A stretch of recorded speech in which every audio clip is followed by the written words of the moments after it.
God today. You know, I think sometimes people say, well, God's just not listening. But God is always listening to your prayers, right? He may not answer it in our timeline, but he's going to answer it in his timeline. And so God is going to always listen to our prayers. It's like a phone. Whenever you call somebody, right? And they have to pick up the phone, right? But God, on the end of the line, he's always listening. We never have to dial him because he's always listening. And we can always pray to him anytime. And we should pray to him. And then the last thing I want you to see there is that God is going to give Moses a command. In verse 10, it says, "Come now, therefore, and I will send thee unto Pharaoh, that thou mightest bring forth my people, the children of Israel, out of Egypt." So God is going to instruct Moses here to go back to Egypt, to go back to where he's from, and to deliver the Israelites out of Egypt. And so we're going to see that, but all of a sudden, now look at verse 11.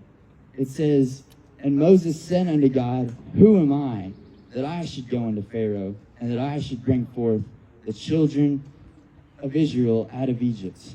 And so earlier we saw that Moses said, "Here am I," and now all of a sudden he's saying, "Who am I?"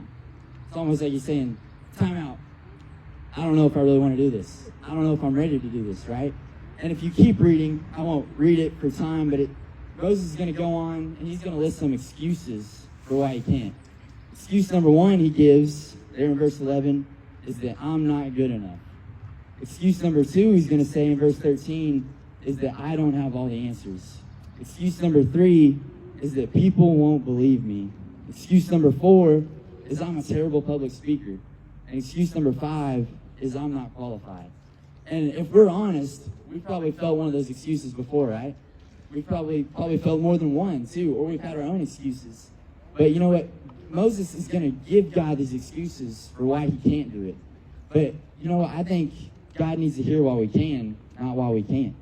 We don't need to give God our excuses. We need to give him our obedience.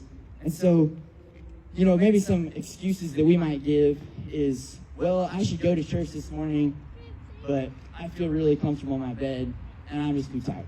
I'll go next week, right?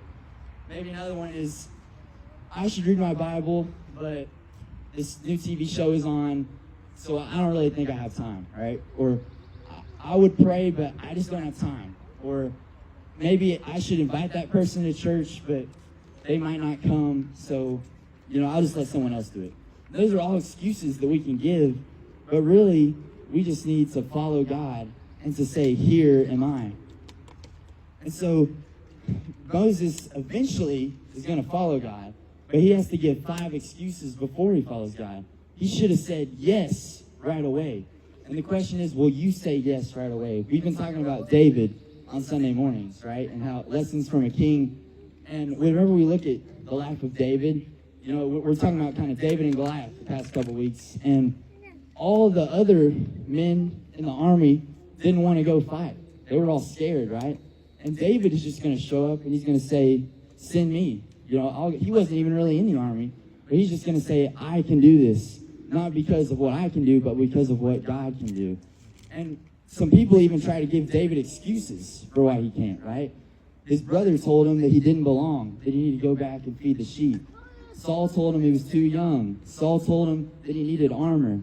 And so people tried to make excuses for David, but David didn't want to hear it because David was more concerned about serving God than their excuses. And you know what? David had the response of, "Here am I," immediately. He didn't say, "Who am I to do this? I'm just a boy. You know, Saul should be doing this." He said, "Here am I." And eventually Moses is going to say, "Here am I." And so maybe my question for you tonight is, are you going to tell God, "Here am I," or are you just going to say, "Who am I?" You know, maybe God's going to tell you to do something. Maybe it's you need to read your Bible more. Maybe you need to pray more, come to church more, invite others more. Would you tell God, "Here am I"? And maybe tonight you've never told God, "Here am I." Maybe you've never had that time of salvation in your life. I wonder if maybe tonight that you would make that decision and that you would choose to be saved tonight. Let's all pray. Dear God, we thank you.